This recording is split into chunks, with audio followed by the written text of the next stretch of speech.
마태복음 성경 말씀에서 지금까지 우리가 함께 날마다 아침마다 보내지는 말씀을 가지고 마태복음 내용을 성도 여러분들과 함께 온 교인들이 나누었듯이 그러면서 알 수 있었듯이 예수님께서 이 땅에 오신 목적이 무엇이냐, 또 예수님께서 오셔서 사람들에게 가르치신 모든 가르치심의 초점이 어디에 있느냐, 또 예수님이 병자를 치유하시고 예수님이 복음을 전파하시며 사역하신 모든 사역의 주제가 뭐냐고 묻는다면 여러 차례 누누이 강조해 말씀드린 것처럼 그것은 곧 예수님의 관심 하나는 하나님의 나라, 천국이었습니다.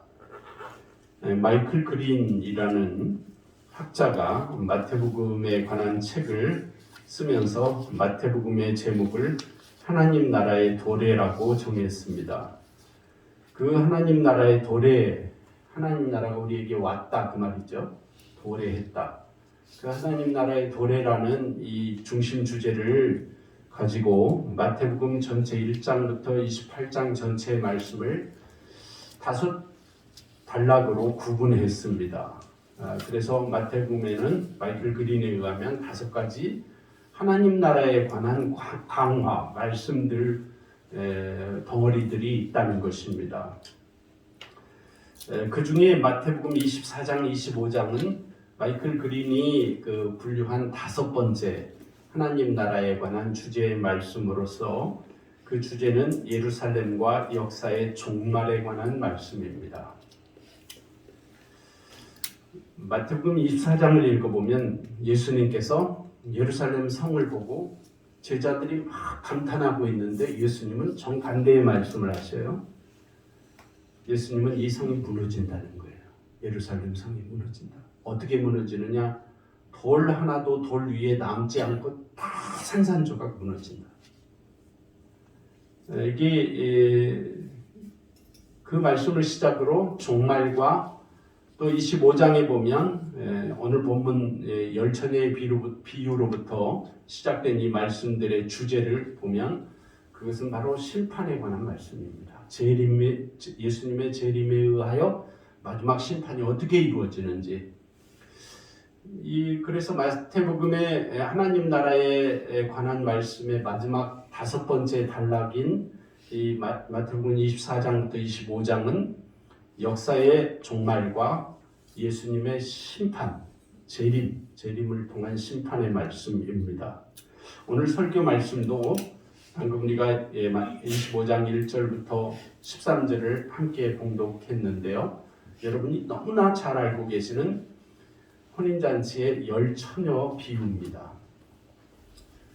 이 말씀 역시 주제는 주님의 재림과 역사의 종말에 관한 주제입니다. 역사와 세계를 어떤 관점으로 보느냐 하는 것이 인생을 살아가는 모든 한 사람 한 사람, 저와 여러분 모두에게 있어서 매우 중요합니다. 역사와 세계를 어떤 관점으로 보느냐 하는 것이 그 개인의 가치관과 인생관의 정립에 있어서 매우 중요합니다. 역사의 시작이 무엇이며 역사의 의미와 가치는 무엇인가? 그리고 그 역사가 오늘 이 시대를 살아가는 나에게 현재적으로 어떤 의미가 있는가? 그것을 깨닫는 것이 매우 중요합니다. 뿐만 아니라 그 역사의 미래는 어떻게 될 것인가? 내가 살아가는 이 역사는 앞으로 어떻게 전개될 것인가를 예측하고 준비하면서 살아가는 삶을 살아가는 인생의 지혜라고 할 것입니다. 그러나 역사와 세상에 대하여 이런 지식과 철학들을 갖는 것보다 훨씬 더 중요하고 값진 지식과 믿음이 있어야만 합니다. 그것이 바로 역사의 종말과 주님의 재림에 대한 확고한 지식과 믿음을 갖는 일입니다. 성경 말씀을 통하여 하나님은 우리에게 이것이 반드시 있어야 함을 가르쳐 주십니다. 신앙인으로서 나의 삶은 하나님 나라와 어떤 관계가 있는가? 교회가 믿고 있는 신구약 성경 말씀인 하나님의 약속인 성경 말씀은 과연 나의 존재와 삶에 관하여 어떤 필연적인 관련이 있는가? 나는 그 하나님의 말씀을 진정으로 믿으면서 살아가고 있는가를 늘 점검해 봐야 합니다. 믿는다면 그 말씀에 계시된 하나님 나라와 그 하나님 나라에서 살아가는 거룩한 성도로서의 나는 과연 내가 거룩한 성도가 맞는지 모자람은 없는지 하는 것을 끊임없이 점검해 보는 것이 곧 저와 여러분의 신앙생활이라 할 것입니다. 성경의 제일 마지막 책인 요한계시록 말씀에 보면 하나님께서 그 요한계시록에 3번 똑같은 말씀을 하신 어구가 있습니다. 나는 알파와 오메가다 하시는 말씀을 요한계시록에서 하나님 3번 말씀하셨습니다. 요한계시록 1장 8절에 주 하나님이 이르시되 나는 알파와 오메가라 이제도 있고 전에도 있었고 장차 올 자요 전능한 자라.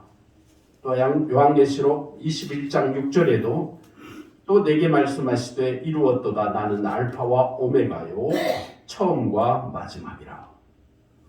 또 요한계시록 마지막 장인 22장 13절에도 나는 알파와 오메가요 처음과 마지막이요 시작과 마침이라. 이렇게 요한계시록 말씀에 하나님께서 나는 하나님이 곧 알파요 오메가. 알파는 헬라어 스펠링의 첫 글자가 알파고요. 오메가는 헬라어 중에 마지막 글자가 오메가입니다. 그러니까 다시 말하면 나는 알파와 오메가다 이 말은 알파는 시작이라는 뜻이고요. 오메가는 끝이라는 뜻이에요. 마지막. 이것은 하나님께서 역사의 시작인 동시에 마지막이 되셔서 그 사이에 존재하는 모든 시대와 세대의 주인이 되심을 나타내시고 찬명하신 말씀입니다. 그렇죠. 이게 기독교 세계관이고 가치관입니다. 역사관입니다. 하나님은 창조주와 심판주로서 모든 주권을 갖고 계신다는 것이 이 기독교의 믿음입니다. 이러한 하나님의 보증하신 그리스도의 재림. 그래서 하나님이 말씀으로 천지를 창조하신 것이 알파 시작이고요. 그리고 하나님께서 예수 그리스도를 재림주, 심판주로 보내셔서 세상을 끝내실 것이 오메가예요.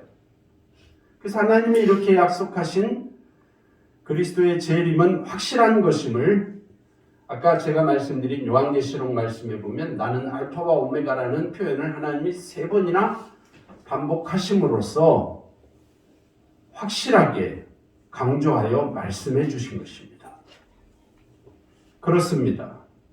성도 여러분, 무엇이든지 역사든지 우리 인생이든지 어떤 사건이든지 시작이 있으면 끝이 있습니다. 나무 하나도 풀잎 하나도 처음 태어날 때가 있고 생명이 시작될 때가 있고 죽을 때가 있습니다. 우리 인생도 그렇습니다. 이 세계의 역사도 이 존재하는 모든 우주 만물도 알파가 있고 오메가가 있다는 거예요. 하나님이 시작하셨지만 그것이 영원하지 않습니다.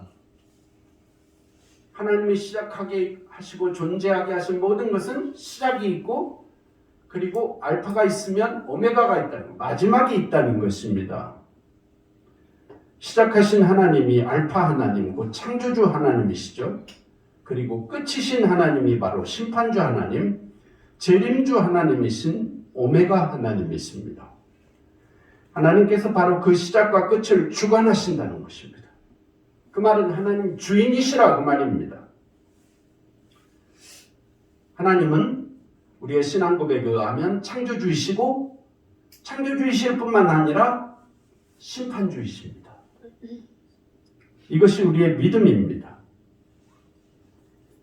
믿음은 바로 이 시작과 끝을 아는 것부터 시작됩니다. 그리고 그 시작과 끝의 주인이신 하나님을 아는 것이 믿음의 가치이고 과제입니다. 그리고 그 시작과 끝의 중간 속에서 살아가는 저와 여러분을 포함한 모든 존재하는 것이 바로 이 세상의 현실이며 저와 여러분의 현재의 삶이라는 것을 믿는 것이 겸손한 인간으로서의 믿음입니다. 오늘 본문 마태복음 25장 1절부터 13절 함께 봉독하신 이 말씀은 열처녀 비유라고 일컬어지는 매우 익숙한 비유입니다. 이 비유의 배경은 유대인들의 예수님 당시의 결혼 풍습에 있습니다. 유대인 결혼 풍습이 오늘날 우리 시대의 우리의 결혼 풍습과 다른 특징 중 하나는 그 기간이 길다는 거예요. 결혼식 기간이 우리는 요즘 결혼식이 한 40분이면 끝나는 것 같아요. 좀 주례도 생략하더라고요. 요즘 젊은이들 결혼식에는. 시간 많이 간다고. 그런데요. 유대인들의 결혼식은 최소한 일주일 계속됩니다. 일주일을 해요. 결혼 예식을. 그리고 조금 지체있고 권세 있는 집안에서는 2주간을 해요. 14일을 해요. 계속 결혼 예식이 진행됩니다. 길게는 2주일간 밤낮 없이 진행됩니다. 그래서 유대인들의 결혼식은 즐겁고 축복된 행사이기도 하지만 동시에 그 길게는 2주간이나 계속되는 결혼식 속에서 계속 긴장해야 되는 한 주제가 있습니다. 즐겁고 축복된 시간이지만 긴장해요. 왜냐하면 신랑이 신부 집에 언제 올지를 예고하지 않고 오는 게 관습이에요. 그래서 이 신랑이 언제 올지를 몰라요. 2주 결혼식 안에 혹은 1주 결혼식 안에 신랑이 낮에 올는지 밤에 올는지 혹은 새벽에 올는지 사람들이 많이 모였을 때 올는지 아무도 없는 때 올는지 몰라요. 이게 유대인의 결혼 풍습입니다. 오늘 본문의 열처녀 비유, 이 열처녀 예수님이 등장시킨 이 열처녀 비유 말씀에 등장하는 처녀들은 불시에 도착하는 신랑을 맞이하여 신부가 있는 방으로 모셔드리는 일을 하게 하기 위해 선발된 아리따운 처녀들입니다. 이 처녀들이 하는 가장 중요한 일은 바로 신랑을 잘 기다렸다가 잘 기다렸다가 신랑이 도착했다는 소리를 누군가 외치면 얼른 가서 밤이든지 새벽이든지 얼른 가서 그 신랑을 모셔서 신부가 있는 방으로 안내하는 일을 맡은 처녀들이 이 열처녀들입니다. 신랑이 도착해서 신부가 있는 방으로 가서 열처녀들과 함께 신부를 데리고 이제 본격적인 결혼식이 그때부터 시작되는 겁니다.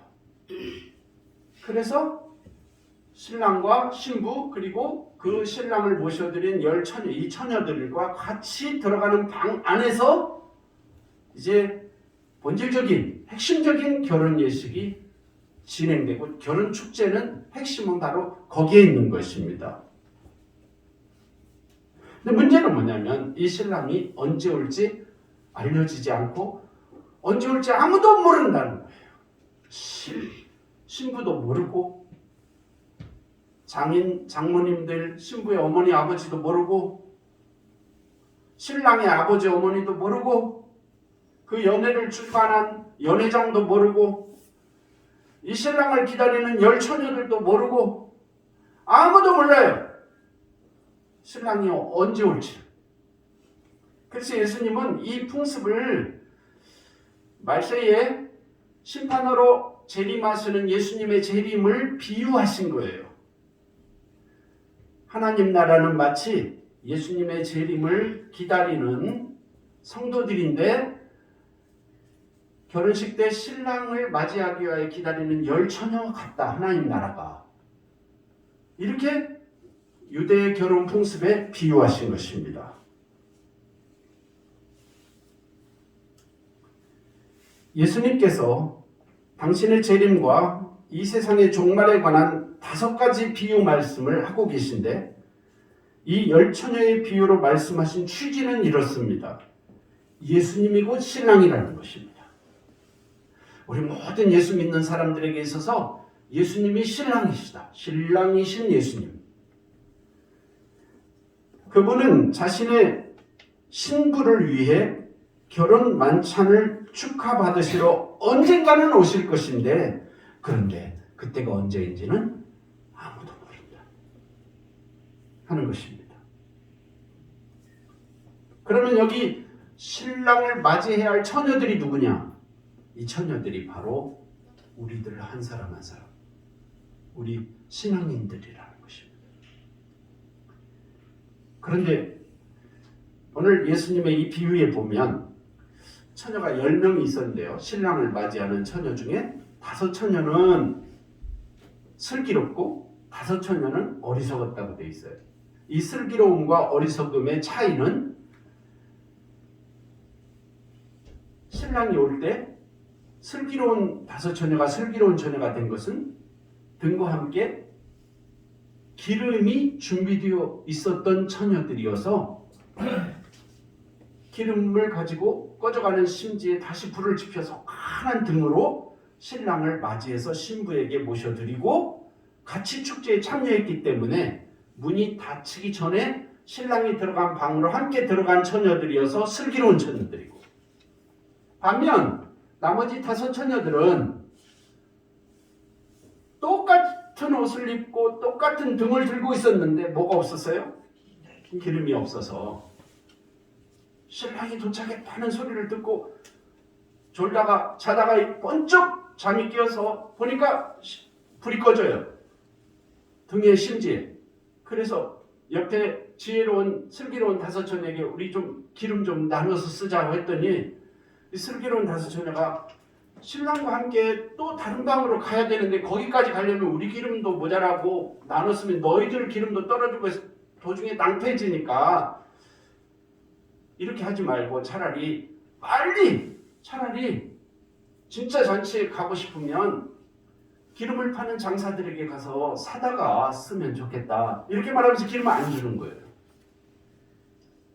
그래서 이 허겁지겁 이 지혜로운 5처녀, 기름을 준비하지 못했던 어리석은 5처녀들이 기름을 사러 간 사이에 모든 신랑을 신부의 방에서 축제 연회의 장으로 모시는 일이 끝나버렸어요.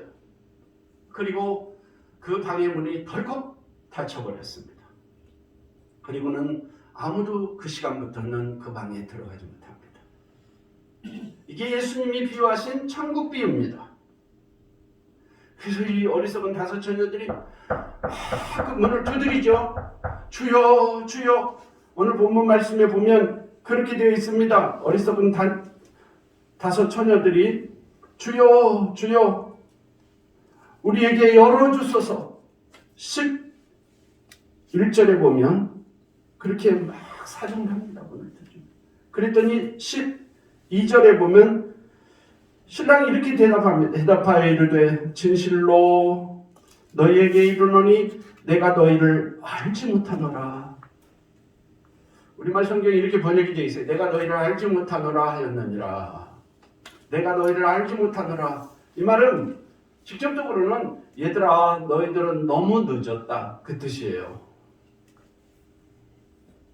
자, 이 신랑 신부가 함께 슬기로운 5처녀들과 함께 들어간 그 방이 곧 하나님 나라예요. 어리석은 5처녀들이 껴와서 막 주여 주여 우리가 왔습니다. 문 좀 열어주세요 하고 사정할 때 나는 너희들을 알지 못한다 하고 이렇게 말씀했던 신랑의 음성은 얘들아 너희들 천국 오기는 너무 늦었다 그 말씀이에요. 이게 하나님 나라, 즉 주님의 예수님의 재림 때 벌어질 하나님 나라의 현상이라는 거예요. 그러면서 오늘 본문 마지막 절 13절에 보면 예수님이 마지막으로 교훈을 이렇게 말씀하십니다. 성도 여러분 중요합니다. 그런즉 깨어있으라 너희는 그날과 그때를 알지 못하느니라. 여기 그날과 그때가 언제예요? 예수님이 심판하러 오시는 날, 예수님이 심판하러 오시는 그 시간, 예수님이 최후 심판하시는 그때 너희는 그때를 알 수 없다. 그러니까 너희가 살아있는 모든 시간에 너희 본분에 맞게 잘 깨어 있어라. 그렇지 않으면 이 어리석은 처녀들 같이 되고 만다. 한번 닫힌 문은 절대 열려질 수 없느니라. 그때 주인이 신랑이 사정하는 너희들에게 할 말은 딱 한 말밖에 없다. 나는 너희들 모르겠는데. 그 말을 이 상황에 맞게 다시 변형하면 얘들아 너희들은 너무 늦었다. 천국 들어가기엔 너무 늦었다. 너무 모자라는구나. 안 된다. 이렇게 말씀하시는 일이 하나님 나라의 일, 즉 예수님의 재림 때 일어날 심판의 일이라는 것입니다. 성도 여러분, 이 말씀 속에는 이게 이제 예수님의 재림과 심판에 관한 비유의 말씀인데 유명한 비유여서 여러분 잘 알고 계시지 않습니까? 이 내용은 저는 지난 한 주간 동안 이 말씀으로 설교 준비를 하면서 참 많은 울림과 느낌이 저에게 있었습니다. 이 말씀 속에 이 말씀을 묵상하다 보면 세 가지 놀라운 사실을 우리는 이미 이 내용을 너무 잘 알고 있어서 놀랍지도 않게 여기지만 사실 놀라운 사실이에요. 예수님의 재림 때 깜짝 놀랄 사실. 예수님의 재림 때 특별히 슬기로운 다섯 처녀같이 믿음을 잘 준비한 사람이 아닌 사람들이 깜짝 놀라게 될 세 가지 사실이 있습니다. 첫 번째 놀라움은 처녀들은 다 같은 모습이었는데 사실은 다 같지 않았다는 사실 때문에 놀랍니다. 신랑을 맞이하기 위하여 10처녀들이 옷을 각각 다르게 입은 게 아니고요. 다 똑같은 옷을 입었어요. 예쁜 것도 다 비슷해요. 네? 들고 있는 등잔도 다 똑같은 등잔을 들었을 거예요. 그런데 성도 여러분, 그들 중 오직 절반만이 잔치를 위해 준비되어 있었다는 사실입니다. 절반만이, 즉 5명만이 신랑 신부와 더불어 축제를 즐길 수 있는 방으로 들어갈 수 있었고, 그리고 그 사람들이 들어가는 즉시 문은 닫혔습니다. 그리고 아무도 들어갈 수 없었습니다.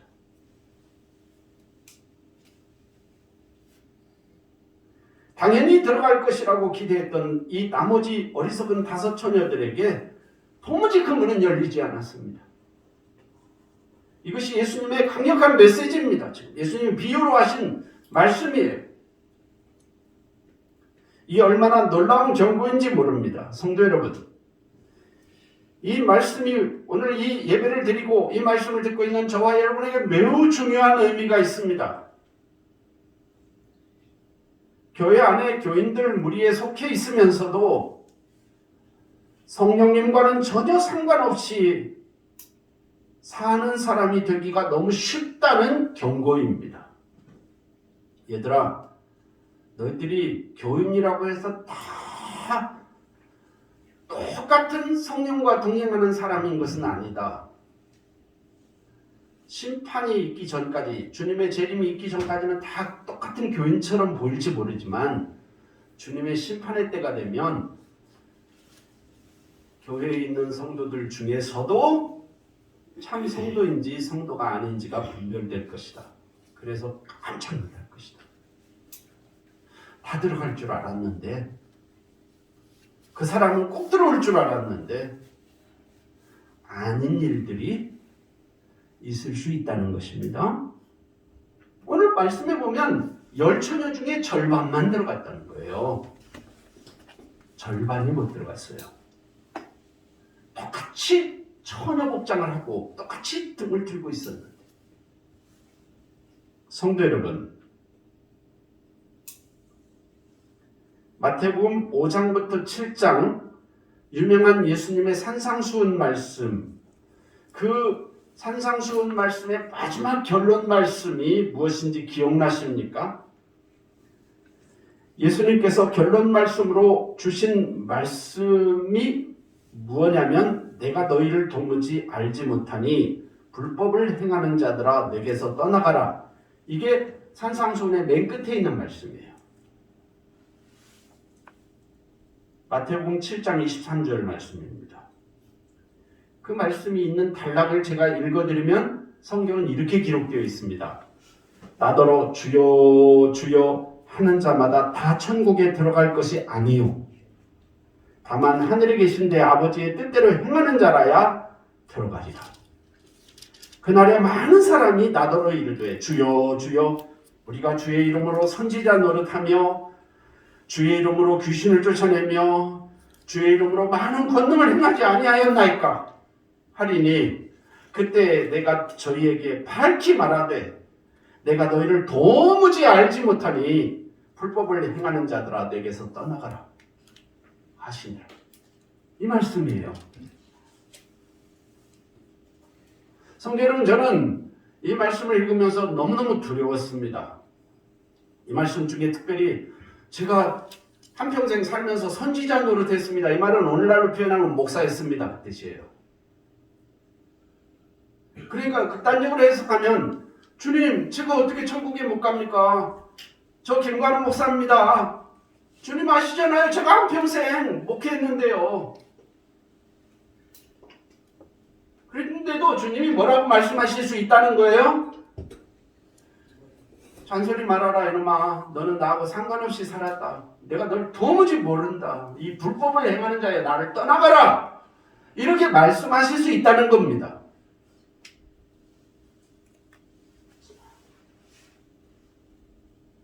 아무리 주님 곁으로 몰려들었어도 아무리 연일 계속되는 산상수훈 보배로운 하나님 나라의 비밀의 말씀을 그렇게 많이 들었어도 아무리 말씀을 듣는 군중 틈에 끼어 살았더라도 말씀을 듣기만 하고 행함이 없는 사람은 말씀이 결실하여 열매를 맺지 못하는 사람들에게 선포될 운명적인 비참한 말씀이 바로 그 말씀이라는 것입니다. 그들의 운명은 마치 반석 위에 집을 지은 지혜로운 사람과는 정반대의 실상인 모래 위에 집을 지은 어리석은 사람들과 같다는 것입니다. 모래 위에 지은 집이 처해지는 운명이 뭐겠습니까? 여러분 상상해 보세요. 어떤 사람이 쉽게 짓겠다고 집을 모래 사장 위에다가 집을 지었어요. 네? 쉽게 하겠다고 뭐 어렵게 반석 위에 해. 신앙생활 뭘 그렇게 어렵게 복잡하게 해.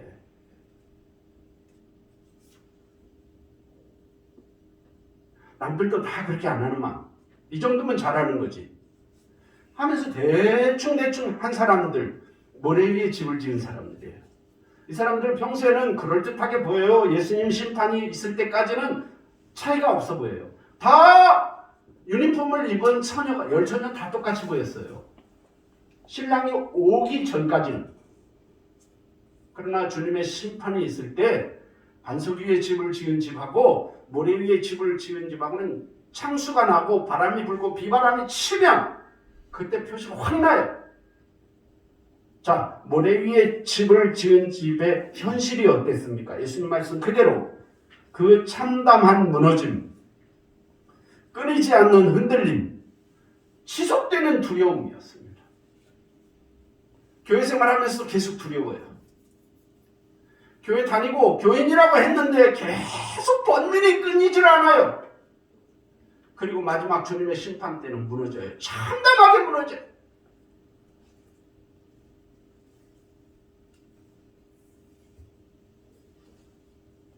나의 이 말을 듣고 행하지 아니하는 자는 그 집을 모래 위에 지은 어리석은 사람 같으리니 비가 내리고 창수가 나고 바람이 불어 그 집에 부딪힘에 무너져 그 무너짐이 심하니라. 이것은 주님 재림의 때의 현상입니다. 성도 여러분, 이 말씀은 경고입니다. 오늘 이 시대를 살아가는 저와 여러분에게 너희들 잘 준비하고 살아가느냐고 물으시는 주님의 경고 질문이십니다. 놀랍지요? 두 번째 놀라움이 있습니다. 그것은 바로 당신이 절대 빌릴 수 없는 것이 있다는 사실입니다. 밤중에 갑자기 보라 신랑이로다. 오늘 보면 6절에 보면 한밤중인데 신랑이 왔다는 거예요. 막 어떤 종이 소리를 지르는 신랑 보라 신랑이로다. 신랑이 드디어 왔다. 그러니까 이에 처녀들이 다 일어나 등을 준비할세 미련한 자들이 슬기 있는 자들에게 이르되 우리 등불이 꺼져가니 너희 기름을 좀 나눠달라 하거늘 슬기 있는 자들이 대답하여 이르되 우리와 너희가 쓰기에 다 부족할까 하노니 차라리 파는 자들에게 가서 쓸 것을 사라 하니 그들이 사러 간 사이에 신랑이 오므로 준비하였던 자들은 함께 혼인잔치에 들어가고 문은 닫히니라. 문이 닫혔어요. 성도 여러분, 하나님 나라에 들어가 살아야 할 천국 백성으로서 오늘 신앙생활하는 저와 여러분에게 꼭 필요한 것이 있습니다. 그것은 바로 믿음과 거룩한 삶의 행실입니다. 말씀과 성령의 능력입니다. 신랑을 맞이하여 함께 신부의 방으로 들어가 진정한 잔치 축제의 즐거움을 함께 누리기 위해서 처녀들에게 꼭 필요한 것은 등잔 기름이었어요. 그렇죠? 그 등잔은 각각 개인이 밝혀야 할 개인의 필수품이었지 등잔 하나 가지고 10처녀가 같이 가는 게 아니었어요. 각각 개인이 드는 등이었어요. 누구를 따라갈 수도 없으며 누구에게 빌릴 수도 없습니다. 공동으로 사용하도록 되어 있는 것이 아닙니다. 반드시 내 소유이어야 합니다. 하나님 나라에 들어갈 믿음은 여러분 개인의 것이지. 내가 예수마을 교회에 등록해서 한평생 교회 생활했으니까 뭐 더불어서 갈 수 있는 믿음이라는 게 아니에요. 목사님께 좀 꺼달라고 할 수 있는 것도 아니고 옆집 권사님에게 빌려달라고 할 수 있는 것도 아니에요. 사정 좀 봐달라고 소리 질러도 예수님의 말씀, 주인의 말은, 신랑의 말은 딱 하나 했어요. 난 너희를 모르겠다는 거예요.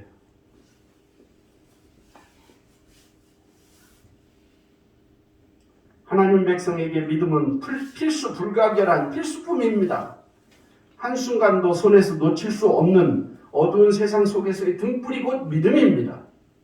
아무리 멋진 등을 갖추었어도 기름이 없이는 아무런 소용이 없습니다. 돈은 모자라면 빌리고 나중에 있을 때 갚으면 돼요. 그러나 성령의 능력은 어느 누구에게도 빌릴 수 없습니다. 언제 오실지 주님의 재림을 알 수 있는 사람이 이 세상에 없습니다. 예수님께서도 친히 그 재림의 날과 시간은 당신 자신도 하늘의 영적 존재인 천사들도 모른다고 했어요. 그리고 오직 하늘에 계신 아버지 하나님만 아신다고 했습니다. 성도 여러분 기억하십시오. 언젠가 심판주, 재림주로 예수님께서 오실 것임을 여러분 믿습니까? 그러시면 그 심판주, 재림주로 오실 주님께서 저와 여러분 한 사람 한 사람 각자에게 질문하실 거예요. 오셔서 심판하시려면 물으셔야 될 거 아니에요. 그렇죠? 너의 뭘 물으실지 여러분 아세요? 그분이 언제 오실지, 그분이 어떤 장소로 오실지 우리는 아무도 몰라요. 예수님 말씀처럼. 그러나 저는 한 가지는 알 수 있어요. 그 심판주로 오시는 주님이 물으실 질문이 뭔지는 알 수 있을 것 같아요. 뭐에 대해서 물으실 거예요?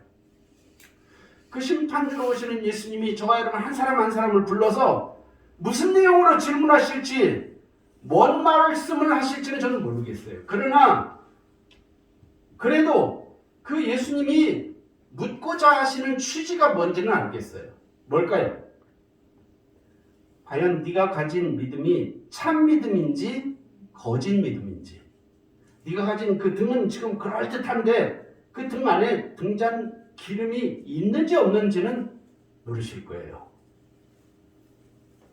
이게 재림주 심판주로 오실 주님이 저와 여러분 모두에게 물으시는 마지막 질문임을 저는 믿습니다. 맞지요? 저는 이 말씀을 준비하면서 주일마다 예배 때마다 우리가 하는 신앙 고백을 아무렇게나 해서는 안 되겠다는 생각을 했습니다. 사도신경으로 신앙 고백하셨죠? 오늘도? 성도 여러분, 우린 다 같이 예배 시간에 함께 외워서 암송함으로 이 신앙 고백을 고백합니다. 혹은 초신자들은 모르면 뭐 성경 보고 하셔도 아무 이상이 없어요.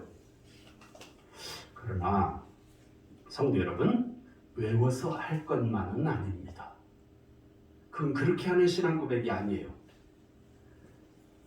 우리는 지금 평생 우리 목숨이 살아있는 한 재림 때 주님이 물으실 질문이 그거임을 믿고 주님이 어떤 질문을 하시든지 그 내용으로 대답하려고 준비하는 연습이에요. 그게. 그러니까 외워서 그냥 하는지 중심으로 고백하는지 주님이 모르실 것 같아요? 아니에요. 다 아셔요. 그래서 연습도 나름인데요. 성도 여러분, 그냥 형식적으로 하시다가 주님 만나면 안 됩니다. 그러면 주님 만나서도 형식적으로 하게 됩니다. 그러면 주님이 야, 너는 너무 늦었다. 나는 너를 모른다 그러실 수 있어요.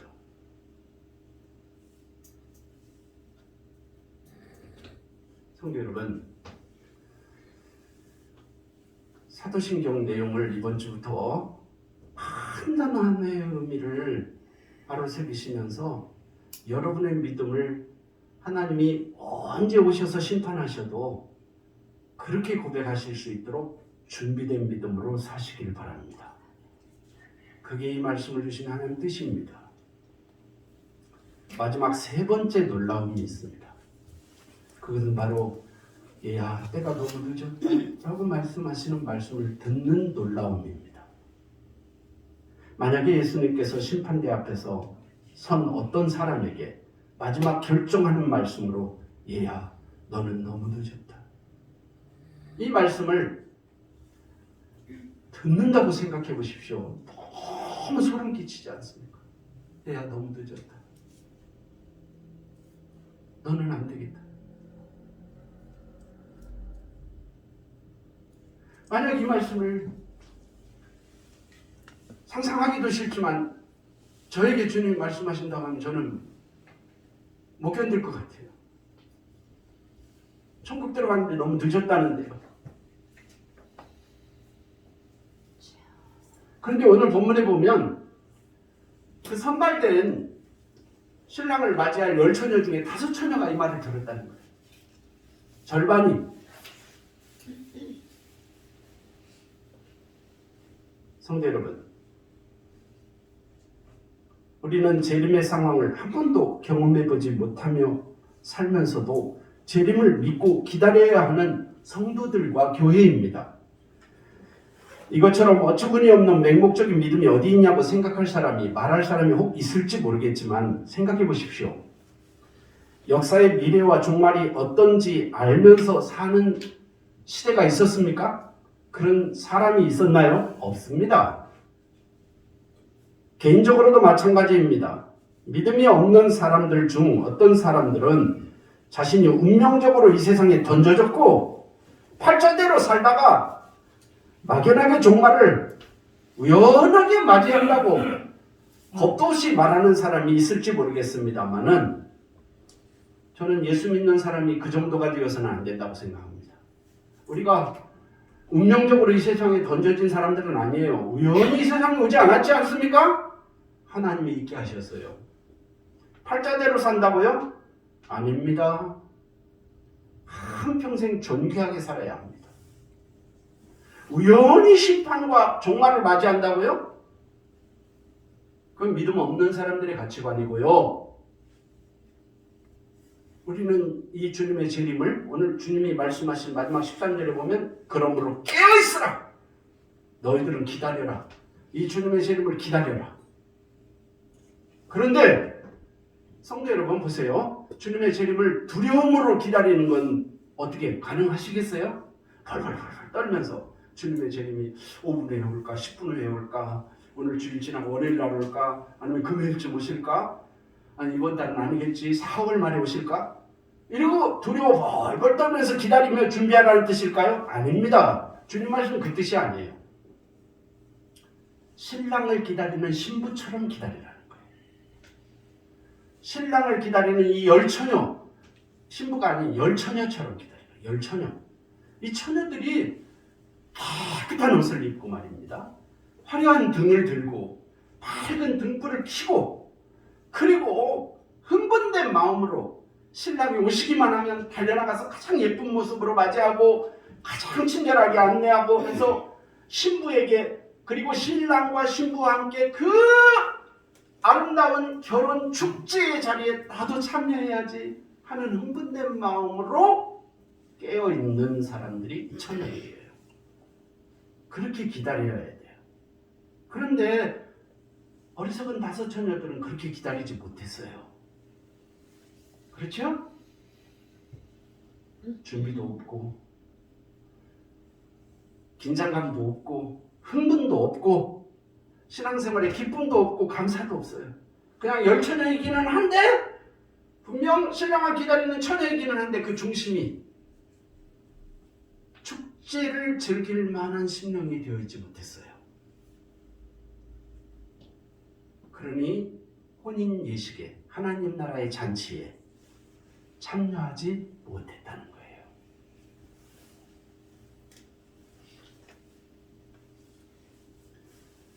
성도 여러분, 교회에 등록하고 신앙생활을 한다고 하면서도 평생을 참 믿음도 없이 성령님도 모르고 성령님의 능력을 의지하지도 않으면서 자신의 욕심과 욕망대로 판단하고 결정하고 살아가는 삶으로 재림을 맞이할 수 있겠습니까? 안 된다는 것입니다. 의무감으로 기다리는 사람, 신랑을 기다리는 기다림이 즐겁지 않은 사람은 결국 실패할 수밖에 없다는 것입니다.